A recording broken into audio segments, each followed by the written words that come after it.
భారత వైమానిక దళబలాన్ని మరింత రెట్టింపు చేస్తూ స్వదేశీ గగనతల ముందస్తు హెచ్చరిక నియంత్రణ వ్యవస్థ నేత్ర పూర్తిస్థాయి వినియోగానికి తుది అనుమతులు లభించాయి. మారుతున్న ఆధునిక యుద్ధ తంత్రాల కాలంలో విదేశీ సాంకేతికతపై ఆధారపడకుండా సొంతంగా అప్గ్రేడ్ చేసుకునే వ్యూహాత్మకమని ఈ వ్యవస్థ వాయుసేనకు అందించబోతోంది. ఈ స్వదేశీ రక్షణ వ్యవస్థ గగనతలంలో శత్రువుల కదలికలను నాశనం చేయడంలో అత్యంత కీలకమైన ఫోర్స్ మల్టిప్లేయర్ సాధనంగా పనిచేస్తుంది.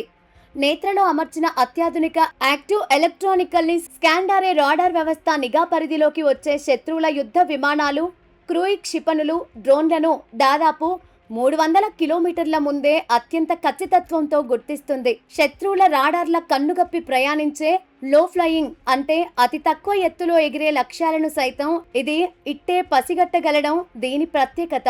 కేవలం శత్రువులను గుర్తించడమే కాకుండా మన గగనతలంలో ఉన్నవి శత్రు విమానాల లేక మిత్రు విమానాల అని తేల్చే ఐడెంటిఫికేషన్ ఫ్రెండ్ ఆర్ ఫో వ్యవస్థ కూడా ఇందులో ఉంది. అత్యంత సురక్షితమైన కమ్యూనికేషన్ నెట్వర్క్లు, సాఫ్ట్వేర్ డిఫైన్డ్ రేడియోల ద్వారా నేత్ర కంట్రోల్ రూమ్ యుద్ధ రంగంలో ఉన్న మన సుఖోయ్, రాఫెల్ వంటి ఫైటర్ల జెట్లకు శత్రువుల లొకేషన్లను ఎప్పటికప్పుడు చేరవేస్తూ వాటిని వేటాడి నాశనం చేసేలా గైడ్ చేస్తుంది.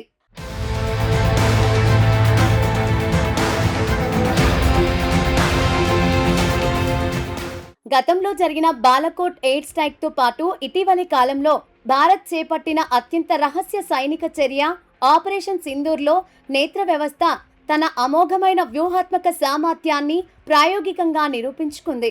అత్యంత కఠినమైన వాతావరణ పరిస్థితులు, శత్రువుల నుంచి తీవ్రమైన రేడియో జామింగ్ ముప్పు ఉన్నప్పటికీ ఆపరేషన్ సింధూర్ సమయంలో నేత్ర గగనతలంలో నిరంతరాయంగా నిఘా వేసి కమాండ్ అండ్ కంట్రోల్ కేంద్రాన్ని నడిపించింది. సరిహద్దు దాటి దూసుకొచ్చే శత్రు వ్యూహాలను ముందుగానే పసిగట్టి మన వాయుసేన పైలట్లకు డిజిటల్ మ్యాపింగ్ ద్వారా స్పష్టమైన సమాచారాన్ని అందించి శత్రువుల నెట్వర్క్ను కూకటి వేళ్లతో పడదోయడంలో ఇది పట్టు సాధించింది.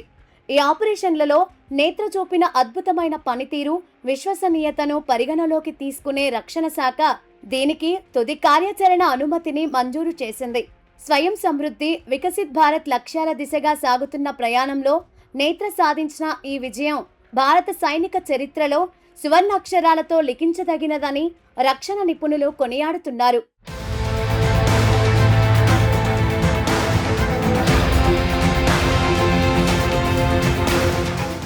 అయితే ఇలాంటి గగనతల ముందస్తు హెచ్చరిక వ్యవస్థలు మన ప్రధాన శత్రు దేశాలైన పాకిస్తాన్, చైనాల వద్ద కూడా ఉన్నాయి. ఆధునిక యుద్ధాలతో వీటి ప్రాధాన్యతను గుర్తించి రెండు దేశాలు కూడా దశాబ్దాలుగా ఈ టెక్నాలజీని పెంచుకుంటూ వస్తున్నాయి. భారత్తో పోలిస్తే పాకిస్తాన్ ఈ వ్యవస్థలను చాలా ముందే సమకూర్చుకుంది. ప్రస్తుతం వారి వద్ద 2 రకాల ప్రధాన వ్యవస్థలు ఉన్నాయి.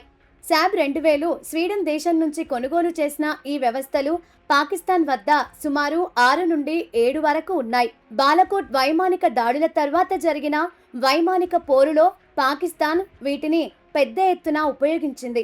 కారకోరం ఈగిల్ చైనా సహకారంతో పాకిస్తాన్ సొంతంగా తయారు చేసుకున్న వ్యవస్థ. అవి వారి వద్ద 4 ఉన్నాయి.